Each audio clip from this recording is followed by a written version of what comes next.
Hi, Hana. Hey. So you went to see your kids today, right? Yeah, the How was third it? time. How was it? The third time I saw them for 3.5 weeks. The third time in 3.5 weeks. How was it? The third hour. It was different. For how long did you see them today? 1 hour. Every time it's 1 hour. And is it far from here?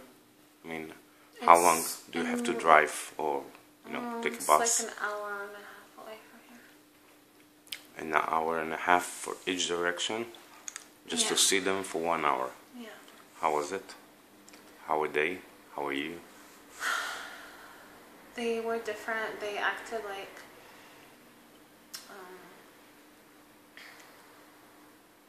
they look sad.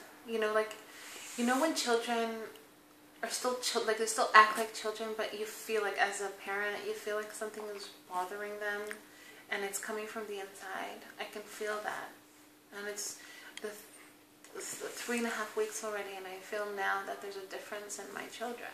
Well, I remember your kids in the few days at the beginning.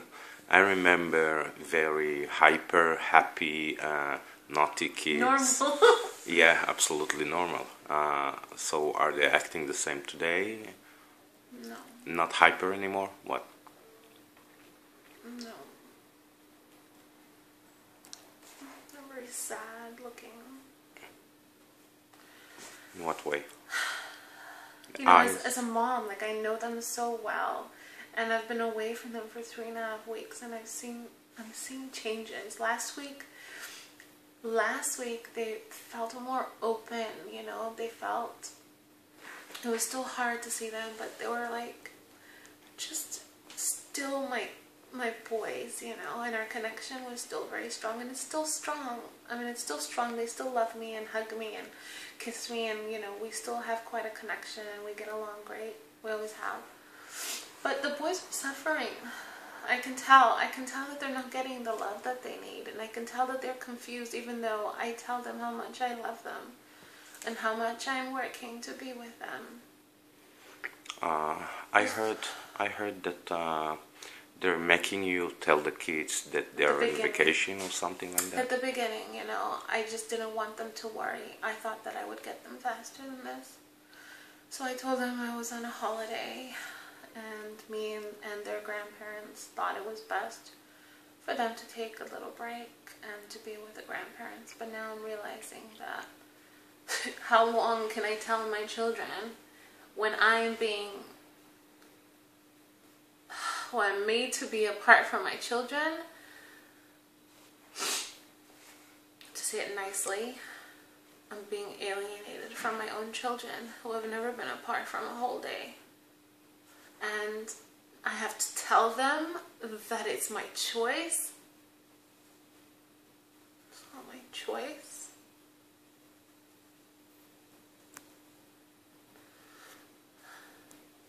They're my children, and I've been with them since birth.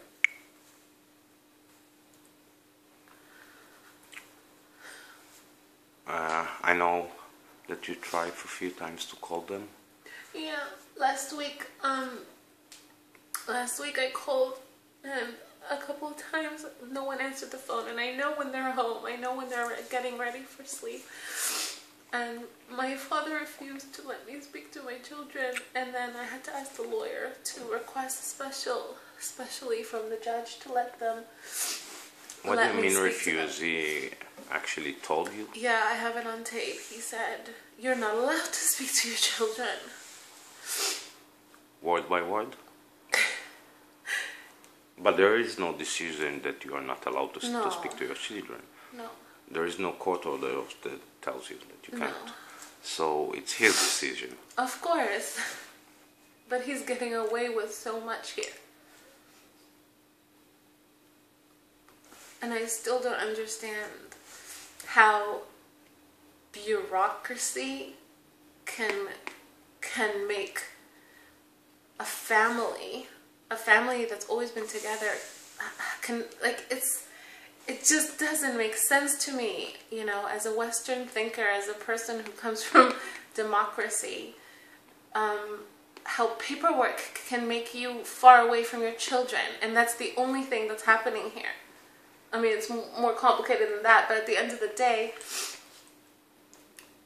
it just doesn't make any sense to me why someone would take my children away from me because I tried to go back home to Canada.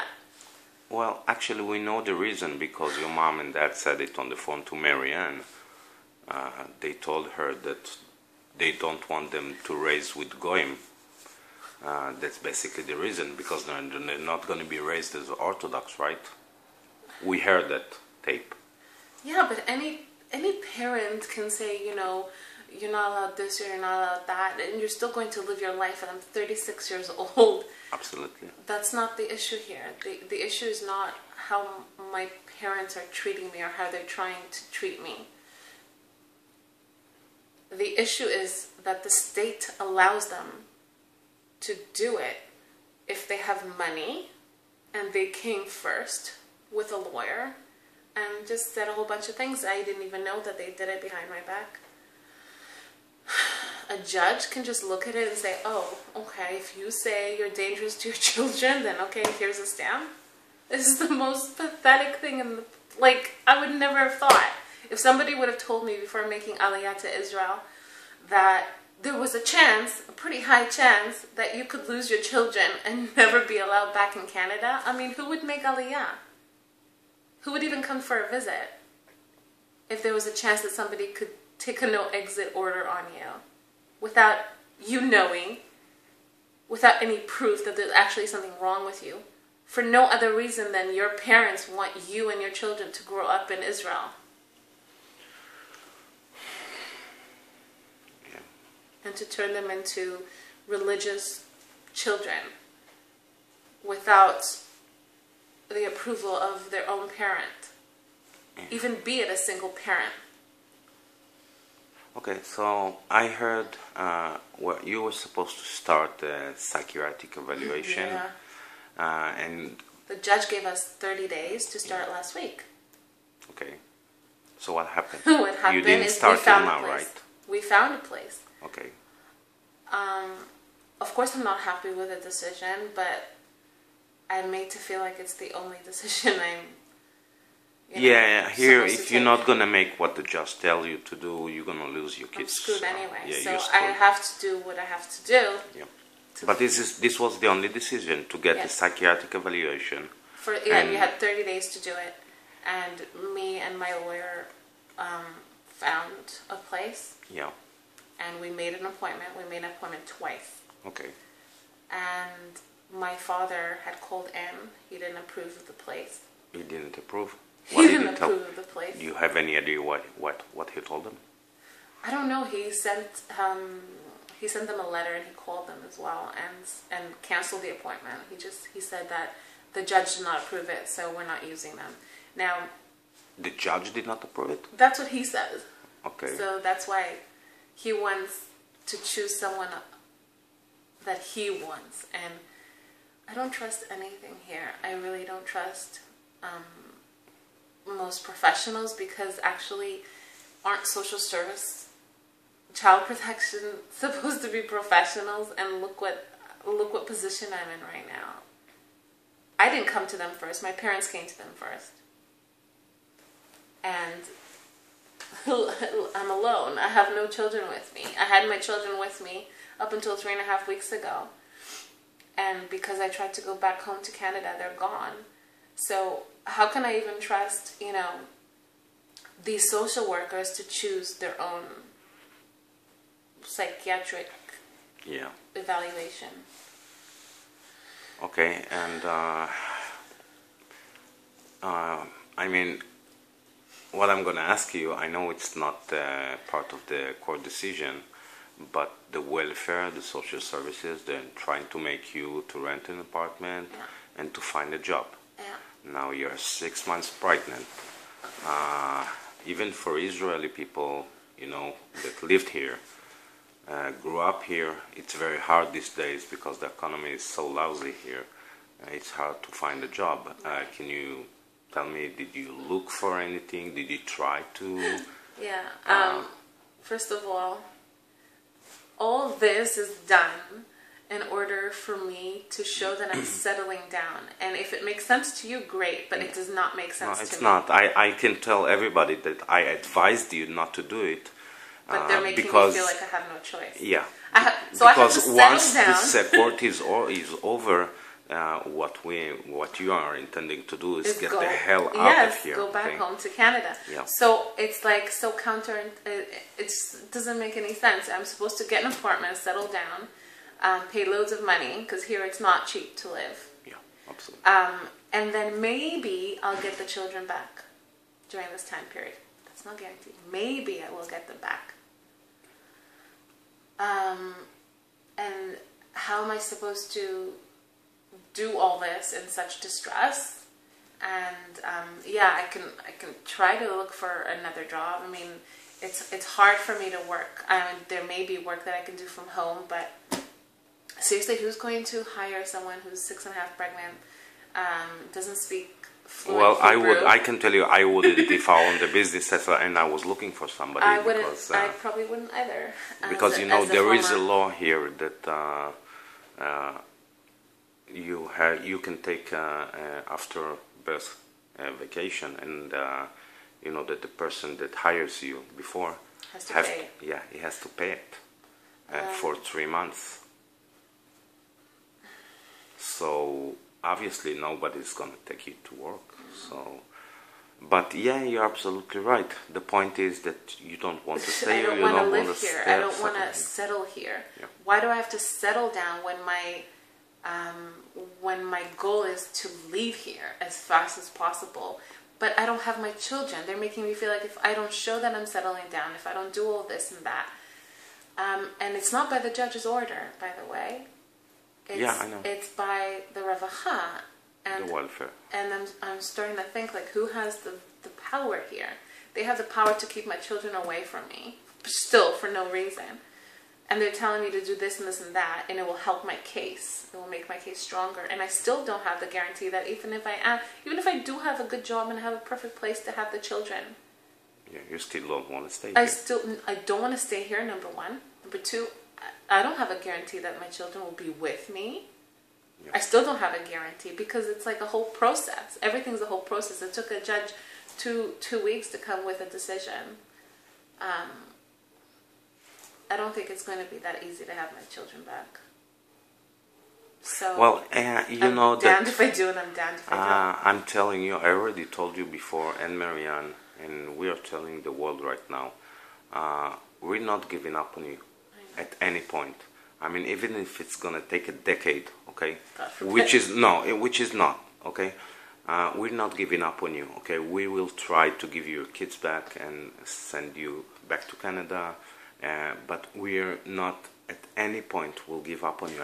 We promised you that, okay?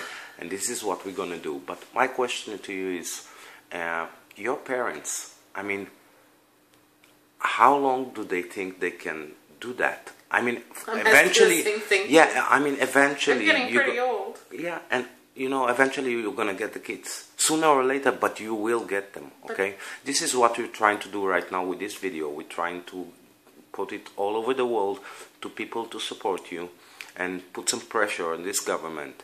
But I was just wondering regarding to your parents. I mean, can they understand that once you're gonna get the kids and get out of here, they will never, ever, ever gonna see the grandkids again? I mean, any reasonable person would understand. Yeah, but we're not dealing with reasonable people here. Okay. We're dealing with for people me, who should not be. For me, they are monsters. Okay, if somebody can do it, I'm sorry, they are your parents. But people who would do this to their own daughter who's pregnant, religious or not. People who would do this, that you call a parent, that's who's taking care of my children, and the Ravacha, the social services here are okay with that? If that's not criminal, if that's not wrong. Well, listen, we have the protocol from the court, okay? And I know that your father was standing in the court. I Right. wasn't there because we're not allowed to. He looked very scary. Okay, let's put it on the side for a minute, okay? I know he looked scary. He even threatened me. I uploaded the video that he tried threatened to attack me actually in court, and my lawyer was like, "Whoa, back down, back down." It was pretty Okay, scary. tell me about it. Yeah, I said, you know, I told the Ravacha, I said, I want to see my children. I want to be with my children. You promised me you would, you know, bring me back with my kids. Okay. And they said a week. It would only be a week when the first emergency warrant was given. And I said, I've never been apart from them for this long. And my father started verbally abusing me in front of everybody. The Ravacha saw this. Benny saw this. Leor saw this. Yeah, so he had to be pulled back physically. Actually, everybody can see. He had to really? be pulled back physically. Yes, they told him to leave because he was upsetting me so much. Okay. And yes, you're right. When he said his speech in court, in front of the judge and the lawyers and the social services, he said, "No, I don't want to take care of these children. Yeah, They're this not was my my next children. question. Yeah. I want her to get the care that she needs." Meaning he thinks that I should be hospitalized or something. So he doesn't really want to take care of my children, and he said it in court. He's testified it in court. And yet, the Ravacha still give them, not guardianship, but custody of my children for almost a month. Yeah, well, everybody can see that he's violent, verbally. He's violent. That goes without saying. You can see, it's like, everybody he used can to see that, manipulate but people still the by kids not showing it. But with him. now it's out there. Now he's actually being very open about his aggressiveness. And you've seen it, I've seen it, the judge has seen it, the Ravacha has seen it. Yeah, which scares me a little bit because... No, listen, it usually happens because after people get what they want, they think that, they're free and then they're on the top of the world and the world belongs to them, and they start to actually behave like they usually do. Okay. This country has let him kind of release his madman. Like, his country condones it. And somebody who's done nothing. Hana, since this video is going worldwide, well, I would like to ask the people that gonna see this video. Okay, just ask them whatever you want, and then just give your message to the world regarding what's going on here and regarding Aliyah. I just want to say, first of all, I want to say thank you. To you, Moti. Thank you, Marianne. Thank you, Benny. Thank you, Leor. Thank you for the people in Israel that are supporting me. Thank you to this whole other world around me that is hearing about my story, and Canada, all over. Such kind words I'm saying. Well, you know, there is a big. Do you know that there is a big promotion with Twitter going all over the world right now? People, tweeting and emailing. I only see a little bit of this because I'm so stuck in this horrific situation that I haven't quite seen enough of what the support has been for me, but I've seen a little bit. And I'm so grateful for it, but I just don't want anyone to give up because it's not me only. It's not me. I'm actually one of many, many, many people who are suffering, and some people don't have the voice that I have. And I think it's so important, at least for something good to come out of this, and that's for people to know, people who are not here, people who can shout loud, and say that this is wrong. This is wrong. Even if they feel like they don't have power in Israel to help, they do, because it's, you know, it's the people, and there's so many of you that know that what's happening is wrong. And I want you to help us, to help me, to help the people who don't have the voice. I mean, what's more in life other than like the love that you have in your family? You know, I don't have that from my parents. I don't have that, unfortunately, from the rest of my family who's standing by my parents. But I have my children, and I want to teach them how important love is. And unfortunately, the state isn't allowing us to exercise that freedom, to show love to each other. So this is not the kind of state that people want to be in. And yet we're forced to stay here and suffer at the same time. So please, please do whatever you can. Support. I mean, we need funding. We need your word. We need you to share. Just don't give up. Please don't give up. Even if I get out, I'm not even. I will get out, and with your help. You will. With your help. And I am not going to stop working for these people because it breaks my heart. If this hadn't happened to me, I would not have known that it's happening to so many people. All my life I've known freedom. I've lived in Canada most of my life, and I've only known freedom. And now to have it taken away from me, it's unbearable. So please don't stop supporting all of us. And listen, you know, I've told it before, and I'm gonna say it again. Nobody can accuse me, Moti, as anti-Semitic, okay? Because I'm Jewish and I was born in Israel. But I'm saying, I mean, I will support. I know what you're gonna say when I'm gonna ask you in a minute, and I am supporting it. But I'm supporting it not because I don't love Israel, because I hate the government and what they're doing to the people, to their own people, domestic and foreigners. So I really, really, from the bottom of your heart, asking you to say, to recommend or not, that anybody that wants to come and live in Israel, just give them the message, I'm backing you up. Even if there's a 5% chance that someone making Aliyah can suffer like I have, or anyone else that has suffered, I'm not the first foreign person to come into this land to have to go through hell. I'm not the first. And so if somebody even told me there was a 5% chance when I make Aliyah that this would happen, I would not have come. Yeah, because even you know, 1%. You know, Benjamin, even there was 1%. Our prime minister, Israel's prime minister, Benjamin Netanyahu, is going all over the world and telling Jewish people to make Aliyah, come to Israel, live in Israel. We need you. We want you.